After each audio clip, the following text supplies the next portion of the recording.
Hello, dear friends. I'm Father Stefanow of SVD, and I'm working for the Catholic Biblical Federation. Greetings from Rome. Let me share with you the reflection on today's reading based on our Lectio Youth Net biblical service.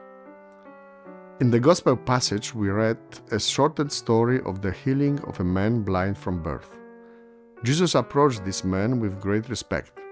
According to the customs of the day, he made clay with saliva and smeared it on the blind man's eyes.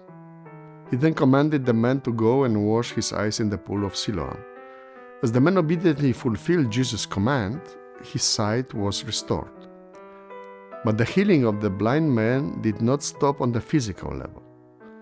The story is symbolic and focuses on spiritual healing. Through the healing and further contact with Jesus, the man gradually grew in his understanding of Jesus' identity. First, he considered Jesus as a healer, a miracle worker who helped him to regain physical sight. Next, after the dialogue with doubting Pharisees, the former blind man acknowledged Jesus as a prophet. Finally, during the second meeting with Jesus, and enlightened by his words, this man who once was blind professed Jesus as the Lord and worshipped him. His capacity of seeing fundamentally changed on the level of faith. In this story, to see becomes a synonym for to believe. The man was healed from blindness to God's presence in the world. He was allowed to see God in Jesus and find new life guided by this insight. Restoration of sight in this story was about recognizing Jesus as God's Son and believing in Him. Today's readings teach that the human way of seeing and evaluating others needs God's healing touch. Today we are invited to look at how we see ourselves and others. We live in a world where we are not viewed and evaluated through God's lens. We judge and are judged mostly through our external appearances. Our value is often decided on the basis on how we appear or what we are capable of achieving. In our time, there is much emphasis on the way we look. Are we dressed correctly?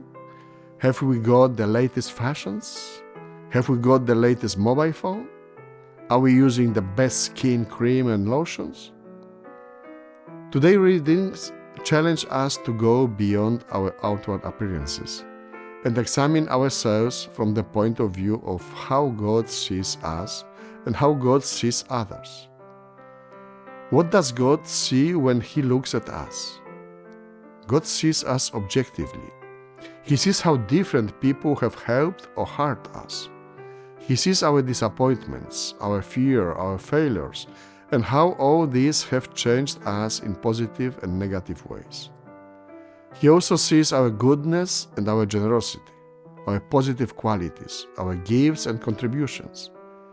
He sees and recognizes that we are doing our best. He notices our striving for love and success and our search for answers, even though we often do not know where to look. Most importantly, we are taught today that God ignores our appearances, but sees our humanity through the eyes of unconditional love and acceptance. Our problems, selfishness, vanities, anxieties often blind us to this very basic fact. God's view is made obvious by the coming of His Son sent to save us. God's love for and confidence in us teaches us about the basic way in which we need to perceive ourselves and others.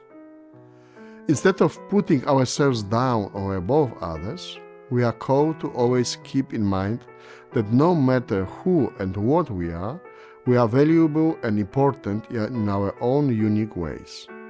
This will teach us respect for ourselves and for others. It will help us to see as God sees.